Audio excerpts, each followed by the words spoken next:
Today is Wednesday, October 23rd. A lot to talk about today with the impeachment inquiry, including testimony that Democrats call the most shocking yet, while Republicans say it's exaggerated. Plus, Facebook plans to build affordable housing. You can now rent a car straight from an app, and how to get cooking classes from the TV pros. Welcome to The Newsworthy. All the day's news in less than 10 minutes. Fast, fair, fun, and on the go. I'm Erica Mandy. Thanks so much for being here. You ready? Let's do this. It's one of the most damaging impeachment testimonies so far. The top U.S. diplomat in Ukraine flat out said it, that President Trump would not give Ukraine millions of dollars in military aid unless the country publicly announced it was investigating his political rival, Joe Biden, and other Democrats. The diplomat, William Taylor, says the president even refused a White House meeting with Ukraine's president because of this. The New York Times reports Taylor broke it all down during 10 hours of testimony yesterday. He described one conversation he had with a U.S. ambassador who basically summed this all up as a business deal.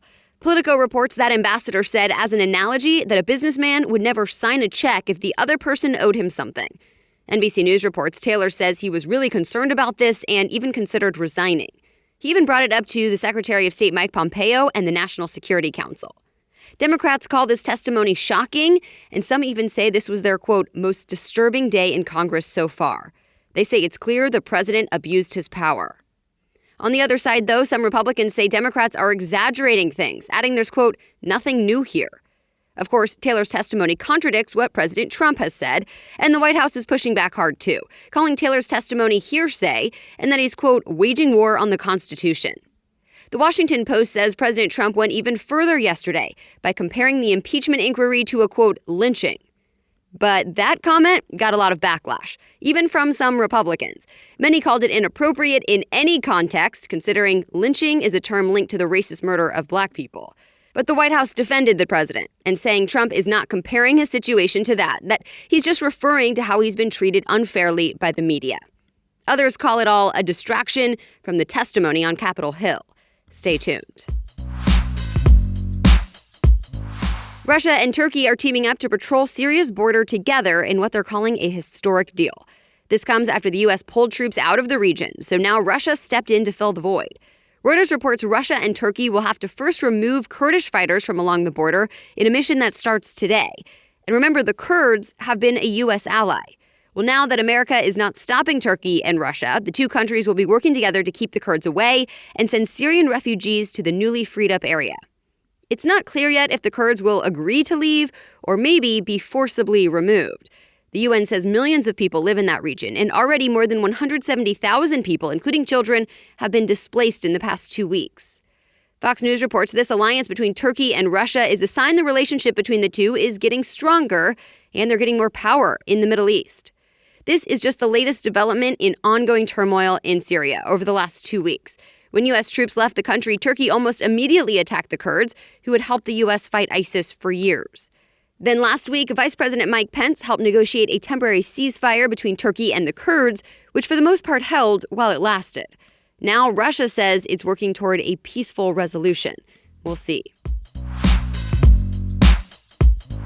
UK lawmakers are backing a Brexit bill, but they might still miss their October 31st deadline to leave the European Union. The Wall Street Journal reports Britain's parliament endorsed Prime Minister Boris Johnson's Brexit plan yesterday, but minutes later, they denied his request to push it through the House of Commons by tomorrow. The AP reports that's because lawmakers want more time to scrutinize the Brexit plan. And this might mean it's likely Brexit will not happen by the end of the month. Remember, over the weekend, the UK asked for a deadline extension, but at this point, a decision has not been made. Either way, the fact that lawmakers have agreed on a Brexit plan is a pretty big deal. That hasn't happened since the UK voted to leave the European Union back in 2016. So, more to come.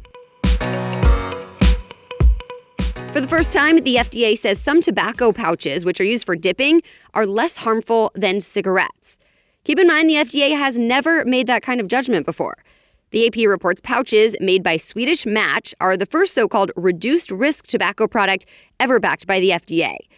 But, of course, that does not mean they're safe. The FDA says all tobacco products pose risks, and the pouches can still cause things like mouth cancer, gum disease, and tooth loss, but data shows it is less harmful. Still, this means Swedish Match can now advertise its tobacco as a lower-risk product. The FDA is also reviewing several other products to see if they qualify for reduced risk status, including a heat-not-burn cigarette alternative. Facebook CEO Mark Zuckerberg will testify before the U.S. House Financial Services Committee today. The company is being criticized again for its plans for a digital currency called Libra. Zuckerberg says he will not launch Libra unless U.S. regulators approve it. At the same time, the Washington Post reports 47 attorneys general have launched a new investigation into the company, looking into whether Facebook put consumer data at risk and whether it should make major changes to its structure and business practices. But Facebook is trying to draw attention to some more positive news. The company wants to help build more affordable housing in California, so it's donating $1 billion to help make it happen. San Francisco Bay Area tech companies like Facebook have been blamed in part for the housing crisis there, since housing prices skyrocketed after the tech companies started growing. So The Verge reports Facebook wants to help and will use the money to help build 20,000 new housing units to help workers like teachers, nurses, and first responders live closer to their jobs. By the way, Google also made its own $1 billion commitment to building houses in the Bay Area earlier this year. The Wall Street Journal says housing advocates welcome the money from tech companies, but they also say it will barely make a dent in the housing crisis. All right, more news ahead, but first, a quick break for today's sponsor. When you feel crunched for time, reading books may be the first thing to go. Well, Blinkist makes reading books feel so much more possible. Blinkist is the only app that takes the best key takeaways from thousands of nonfiction books and breaks them down for you into just 15 minutes. It allows me to get advice from top business experts in just minutes. But maybe you're into other types of personal development or even history. 8 million people are already using Blinkist, and they're choosing from an always growing library of options. Whether you want to read about our world with the book Factfulness or how great leaders inspire action with the book Start With Why, you can learn and absorb the key parts in just 15 minutes each. Plus, you can choose to read or listen. And right now, Blinkist has a special offer for a free 7-day trial. Go to Blinkist.com/news to start your free 7-day trial. That's Blinkist, spelled Blinkist, Blinkist.com/news. Now, back to the news.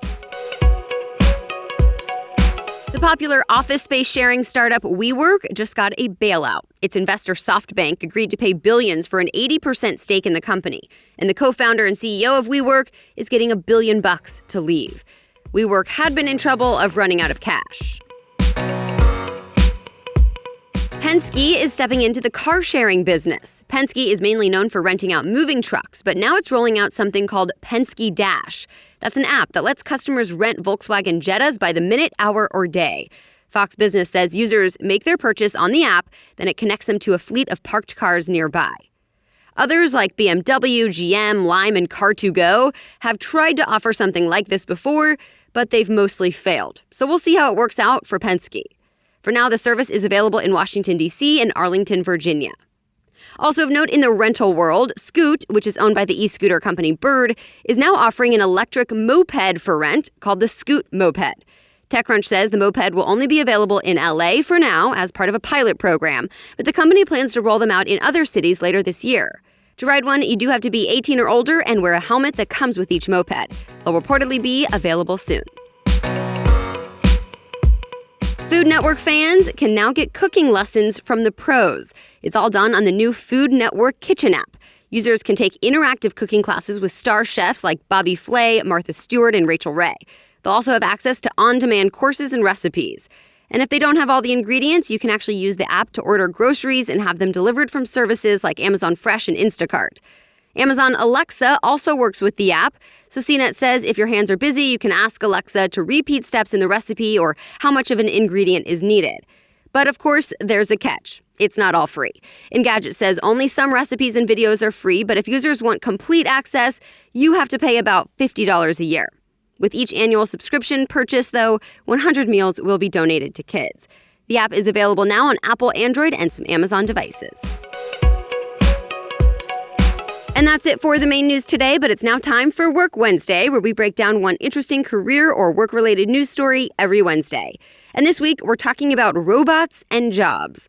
A lot of people think robots will take over human jobs one day, leaving a lot of people unemployed.